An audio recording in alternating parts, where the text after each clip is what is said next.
Okay.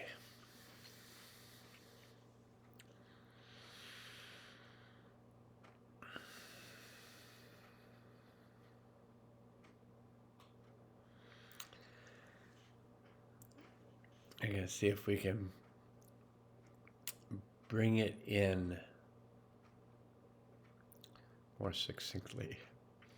So, I'm Steve, and have this really cool YouTube channel. I guess I've already just kind of blown it. And whew. Okay, so starting over again. I'm Steve. I have this YouTube channel. I'm interested in consciousness, of spirituality, and healing. I'm 73 years old. I used to like horseback riding, skateboarding, and surfing, and now I just like imagining them. It wasn't that many years ago I actually was actively involved in roller hockey. It was a very dangerous thing to do, but and actually I had some. The issues are now resolved that I got from roller hockey, and some of the other issues that I got from ski jumping. Like you got to be 17 years old to think that's a good idea. You know, I watched one of my friends, Avity Richards. So if any of you out there are fans of Avity, Avity's gone now. He passed early, but just was like a monstrously wonderful human being that was one of my best friends in childhood and high school and up until he just decided that up until he left. You know, I don't even think he was 60. That he, you know, it'd be interesting to find out. But all my buddies from the neighborhood, uh, Amity was the strangest. And so Amity just, I don't know, back then there wasn't go online and buy yourself a hang glider. So I don't know. I mean, maybe Amity called up someplace and said, I'd like to buy a hang glider, and did. And they sent it to him, or maybe there was a hang glider store that he went to and drove his Volkswagen bus over to the hang glider store and loaded up this hang glider in the back and came home and put it together. And we had this place called the Monterey Hills that was not far from our house. Before they put houses up there, they put all the asphalt roads in, and so of course we skateboarded all those roads when they're freshly asphalted after they cooled off. But sometimes before they put grass along the side, so if you had to bail out, you were bailing out into rock. That's the way we lived. But anyway, Amity, I went up that day that Amity was going to try out his hang glider, and I thought, you know, I may need to, you know, find a phone and call. I don't even think they had 911. You just call the ambulance directly.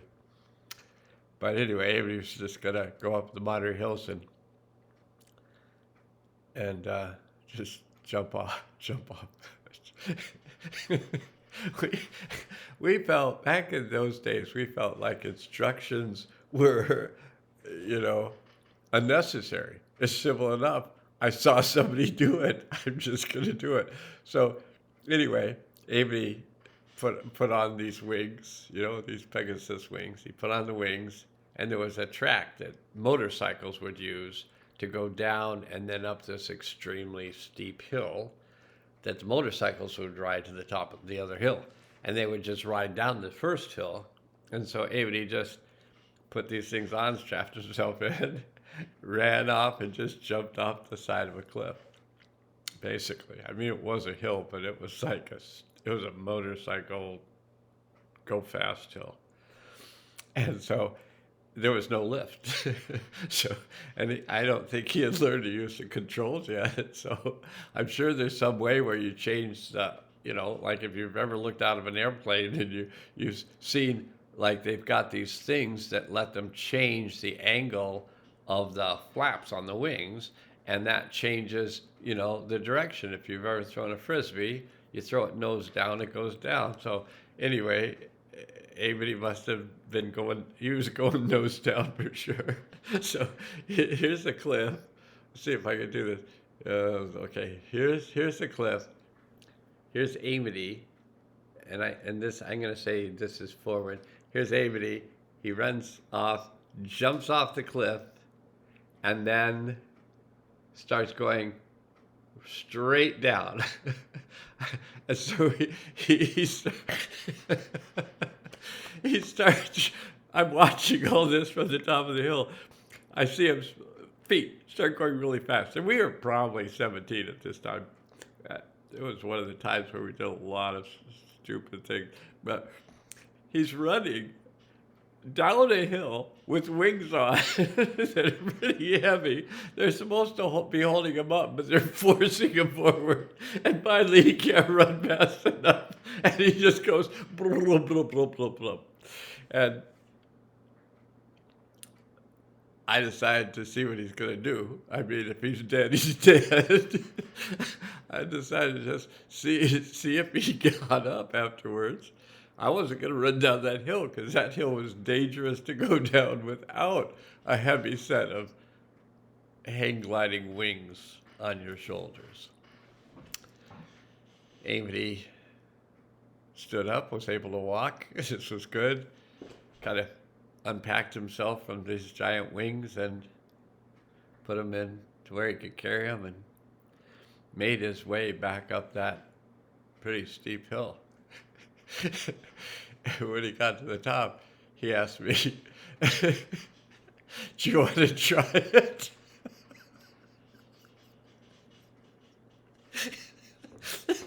I was like, "Do you want to just jump off a cliff?" I wasn't feeling particularly depressed that day, so I hadn't been thinking about killing myself on that particular day. On some of the other days, I did think about, like, if I was going to take myself out, because this place just sucks. I had those thoughts more frequently than I like to admit, but I didn't do it. And I talked myself out of it, just like I didn't even have to talk myself out of jumping off a cliff with hang gliding wings on, you know? I would have taken lessons. That's just me. Like, somebody who knows how to do it, I would like them to explain to me how they do it before. And I jumped out of a perfectly good airplane, okay? So I just have to admit. I got up in an airplane. They flew 2 miles up in the air. I got out on the wing of the airplane and I jumped off. The only difference between me and some of the other people they're doing, they went through 8 hours of training so they could jump out of an airplane. And I was asked if I wanted to go through 8 hours of training before I jumped out of the airplane. And I told them, no, I'm not thinking about doing this twice.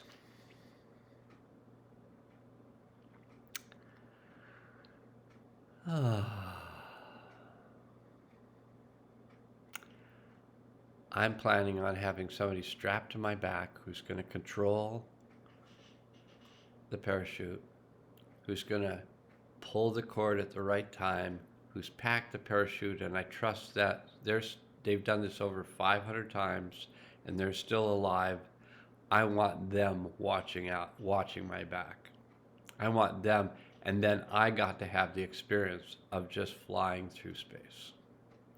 It was lovely. I never did it again. I have a video somewhere of it, but it was just a lovely experience. And it was not like, do you want to try this with Amity Richards jumping off a cliff in the Monterey Hills? Okay, so I think I set the intention of not going on and on about something, and I obviously was successful in setting the intention. So something's happening. So if this is happening for you, Um, Maybe you'll be enjoying me more or less. But here's what's happening. I think I've stated before the things I'm 73 years of age, although I might be dyslexic, and when I want to be dyslexic, I'm 37 years of age, which is slightly younger than two of my kids, and then slightly older than the other five. I mean, I can explain how I ended up with seven, but it was through a complex series of events that I ended up with seven children.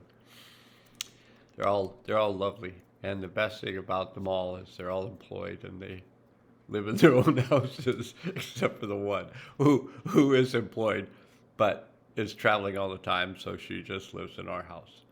And did I mention she's a gourmet vegetarian cook, and she's also my IT person. So the reason you're getting to look at this face is because of her. So if you have a problem with this face, then you just gotta go to her pictogram or epigram or whatever, something gram, you know, one of those social media sites that she's on, and you can go watch her dance.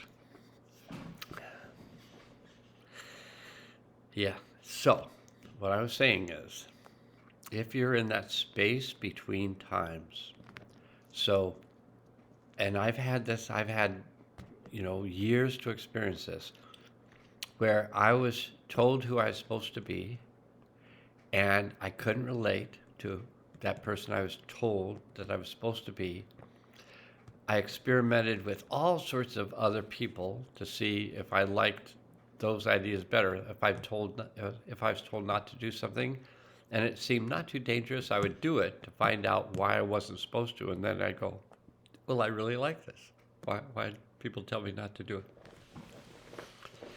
But there's been these times where I kind of felt that I could relate to my consciousness. I felt like my thoughts were good enough. I felt like my actions were good enough. I felt like I was living a life somewhat of purpose, and that I was doing the best that I could. And I liked the reality that I was in, and so I was just doing my best to just keep that reality going. And then something would happen where it would take me out of that reality, and it would take me out of the security of my reality and take me into the unknown. And when we go into the unknown, this is just my experience. So when I have gone into the unknown, I found myself sometimes just afraid.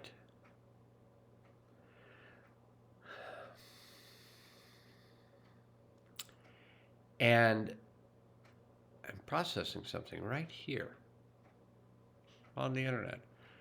When I my habit when I got afraid was to get funny and to try to be funny and to try to laugh it off so I didn't have to deal with the fear I was feeling. And so yesterday and today, I have noticed myself being that child, just making fun of everything. Um, Smart feller, fart smeller. That was so funny. Like when I was 6, 7 years old. Are you a smart fellow? Are you a smart feller? Are you a fart smeller? you know, Not so funny. But it's that attempt to laugh it off when we're in that place of the unknown. So I'm just getting this here. I'm in that place of the unknown. I don't know what's going to happen in the world.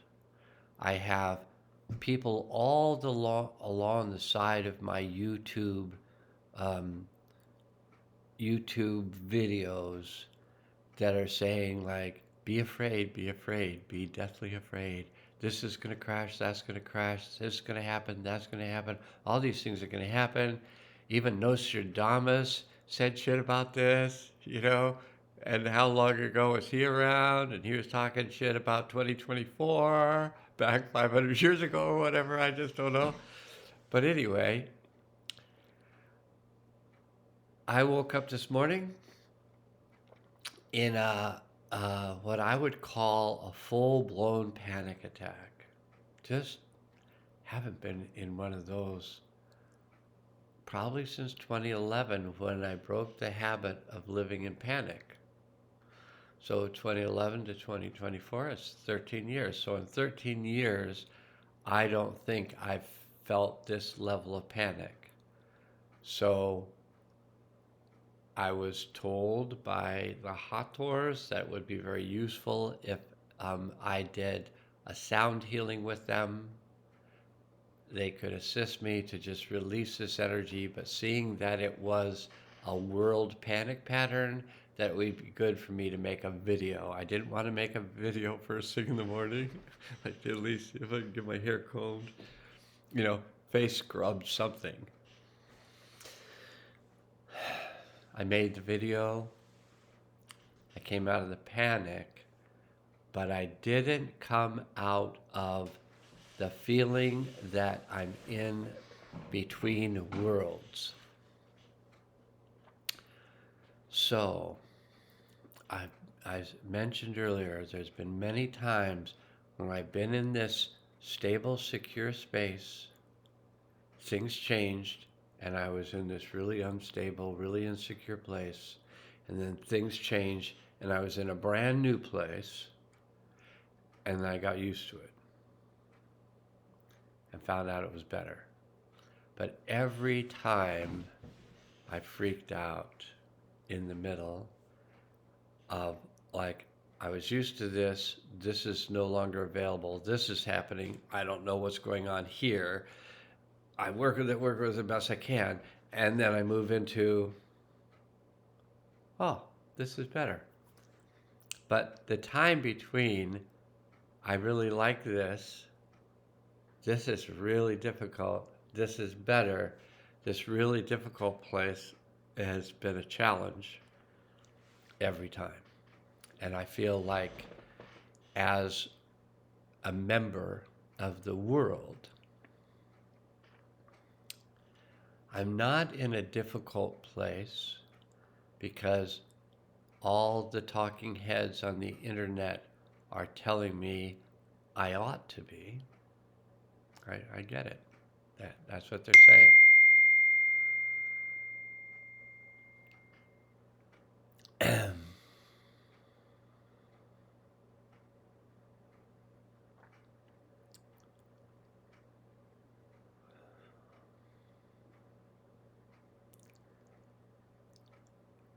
I have found that dinging doesn't really bother me. If you can hear the dinging, somebody's just dinging.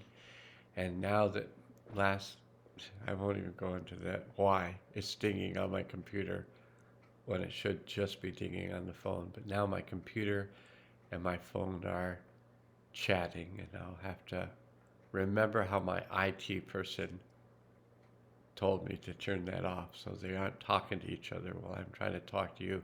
Although it might be a message for you, I should look up in the corner and see the message and see if it's like, the hot tour is sending you a text message. Like, get on with it. But I think we're working with some good stuff right now. And if you're working with this stuff with me, if you're still on here, however long we've been doing this, 10 minutes, no, 19 minutes. So this is so we're looking at a habit here, because almost every time I make a video, I think, okay, keep it short. And I haven't even gotten started on the tarot reading for the day, and I've been going on for 20 minutes. So we're in a transition period from my perception. We have basically 11 months left of the spiritual cleansing, of the 7 years of spiritual cleansing. At the end of we're at the end of a 28-year cycle. Started in 97. We did a physical cleansing, mental cleansing, emotional cleansing. Now we're in spiritual cleansing. We have 11 months left to go. Where did this information come from?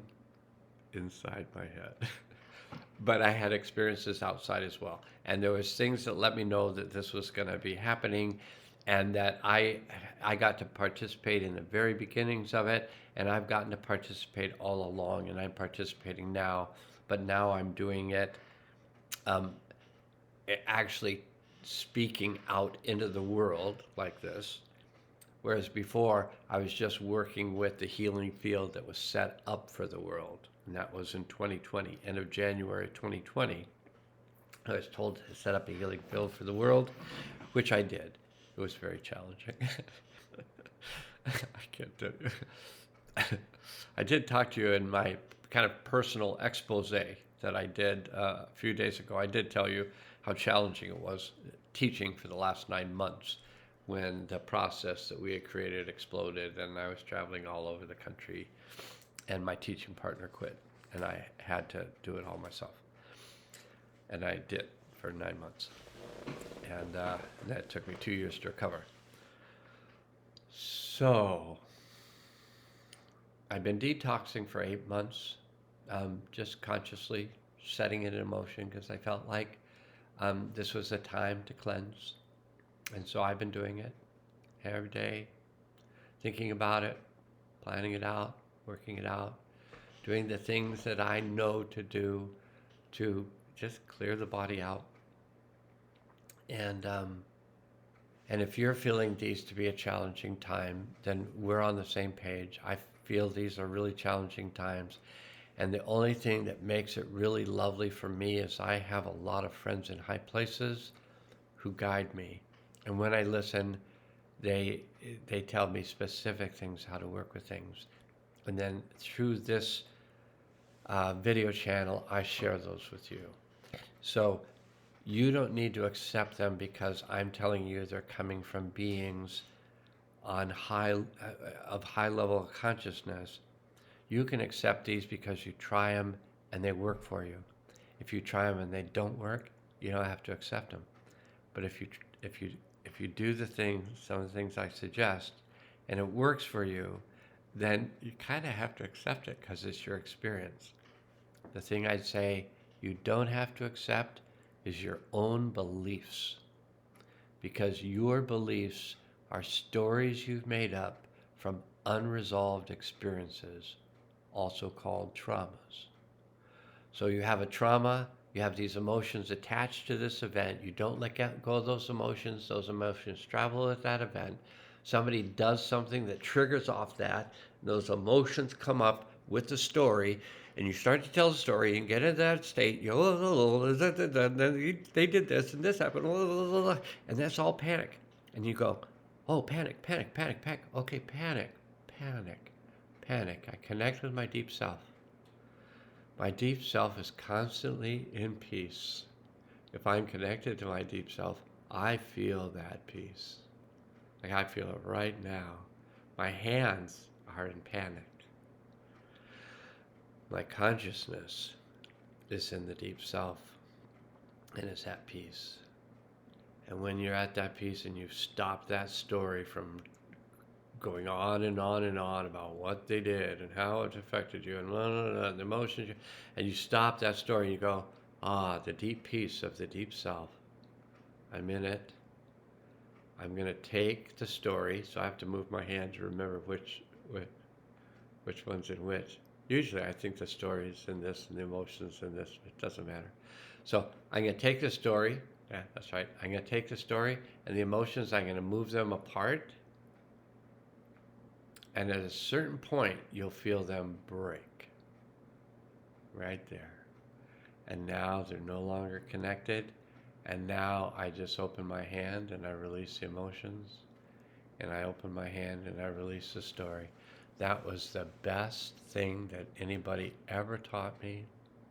I'll have hundreds and hundreds of things that I can tell you that I was taught in the dream world and learned to do in this world. And I only kept the ones that worked. But that one is the best.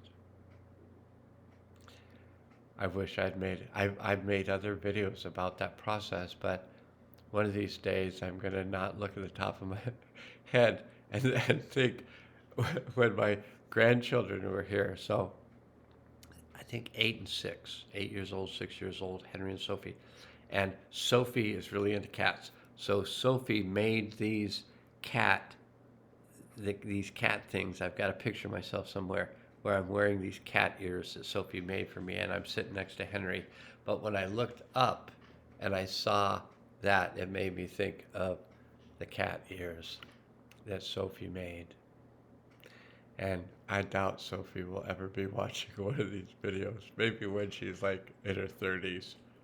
My grandpa, he used to make videos for YouTube. Remember YouTube? Will YouTube even exist? Who knows? We don't know. We don't know what's going to happen 20 years from now. We don't know what's going to happen next year.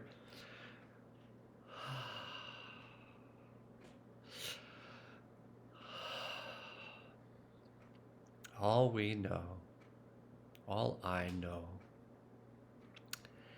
is I'm going to learn, possibly make it a habit,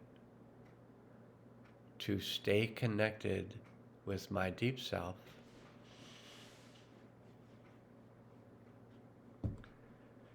to stay grounded to the healing center of the earth, to remain open to the healing power of the One,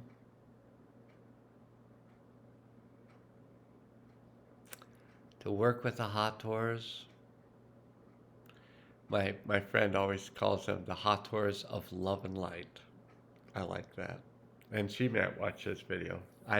She never talks about any of the videos because she's just like, oh yeah, I saw that one. That's it. We have these interesting discussions that go on for hours sometimes, just talking about stuff, and working with stuff together. But hasn't mentioned a single video. And I have another client who says, oh yeah, I wanted to have a session with you, but you weren't available, so I just watched your video and cleared the whole thing. And I was like, this could be bad for business. I'm not looking for more business, so just so you know. But I mean, really, if you make something that people can use where they don't need you to help them do the thing, even though you're helping them to do the thing, but you're not getting paid for helping them to do the thing, then I think that I may have created the perfect world. That I don't actually have to be on the phone. At first, I had to be there in person, so I had to have my hands on the person. So I had to be doing this thing along their spine and moving this thing and moving that thing and everything, and then they'd, whoa, yeah, oh, that was great, And literally, I did this with a lot of people at the same time. Like in one room, there would be, 6 people on tables, and I'd be going around doing, they'd all be working together. All this stuff would be releasing, and I did that for years. And then I got to the place where I was not wanting to go anywhere. I wasn't wanting to do anything. And I got it down to where I was just doing it over the phone. And that was super lovely. And now it's very possible that at some point, I still have clients, some of them from 40 years ago, and you might ask, well, if you're a healer and you've been working with this person for 40 years, how come they're not healed? How come they weren't healed after you worked with them the first time? Well, it's a process. And, all you need to do is stay slightly ahead of them and lead them in the direction they're going. I mean, I could ask the same thing of myself. I really started focused healing work when I was 19. So that was 54 years ago. How come I'm not completely healed? Maybe I am. Ever asked that? Well, what would it feel like if I was completely healed? Would you feel bored? Would you like the process of healing? Do you like the process of change? And maybe the process of healing is only change. And we call it healing, where we've resisted change to the point that we got sick. And then we had to go for healing. But if we don't resist the process of healing, and we don't resist change, then things just change.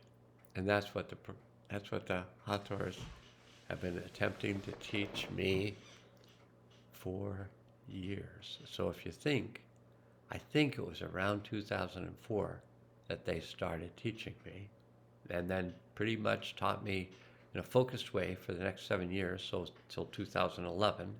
And then I decided I didn't want to do the next thing that they were suggesting, which was put myself out like this to the world, and I didn't really want to do that. I did it once, and I was really uncomfortable. I had 200 people in a room, and I was going, you know, I thought, I can't do it. I just can't do it. So I didn't. And I did other things. So I carried on with this process of transformation of the planet. I just didn't do it in front of a lot of people. Now, I saw where one of my videos has been clicked on by 1,800 people. I mean, most of them by like 20. But no, my average was like 30 people would click on my video. We don't know if they watch it. We can't keep track of them. I just wish I could spy on them like Apple and Google and all the computer companies can spy on everybody and record everything that they do. Oh, that's the paranoid part. I connect with my deep self. I release the perception that I'm paranoid. I release the perception that people are keeping track of me, which was a great fear of mine, that people were actually keeping track of me, because I was always working with things like outside the box.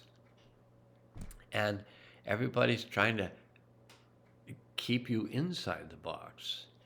And it's been my experience that most of the fun and some of the danger is outside the box. So you just got to make good choices. You just got to trust your intuition.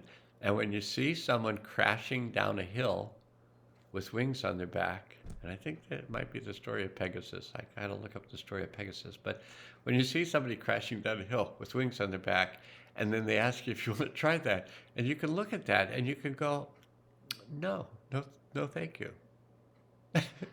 I've already seen what could happen, and I just would like to make it through this lifetime. And so far, so good. You know, just, yeah, I won't even go into the times where I did it and it didn't go so well. And that one of them was a ski jump. And I was a decent skier for a 17-year-old person who had been skiing for maybe one season, maybe two. Not a lot, but I was a former surfboarder and skateboarder, so I felt like I had decent coordination, and so I thought I could take that jump, and if my ski hadn't fell off, I think I would have made it. But it did fall off, and then it changed the course of my life. I ended up becoming a chiropractor to see if I could get out of the pain I was in from that one bad ski jump. So change, living outside the box. I think the words that were coming through for me, to you and for me, were that change can be at times scary. When you're in a time of change, pay more attention. Make sure your bindings are tightened before you jump off. And if you see your friends jump off the cliff and go down but don't die, but you just don't want to have quite as, you don't want to wreck your jeans, your pair of jeans, take the knees out of them, because you've done that so many times before. And you get to the place where you just want to say, try new things, go for it, use your imagination, and do your best to come out the other side alive. And if you need to develop more skills at something, do so. The skills that I have to do with healing, and the reason I have those skills is I needed to do a lot of healing. And so I plan on passing those on, and they'll be a lifetime record. As long as YouTube's around, people will be like, man, I found this this YouTube video boober. um, and he was doing these videos back in 2024 and telling us how to get through this weird stuff that's going on in 2024. And he said, just state out loud, I choose to let this go. And I did it, and it worked. I mean, when I'm really, so I've been around these people. We'd call them my family members. I've been around for a while. And and sometimes I'll get in you can imagine, I'm a little hyper. I'd get in a state and I'd be like really intense about something. And then one of them would say, well, why don't you just say, I choose to let this go? Because that's what I'd always say to them. And what you put out comes back. And so let's just do it. Let's just all state out loud together. I choose to let this go. I choose to stay connected to my deep self. I choose to stay grounded to the healing center of the earth. I choose to stay open to the healing power of the One. I choose to have the hot doors work with me. And every time I find something that's no longer useful and for my highest good, I choose to let it go.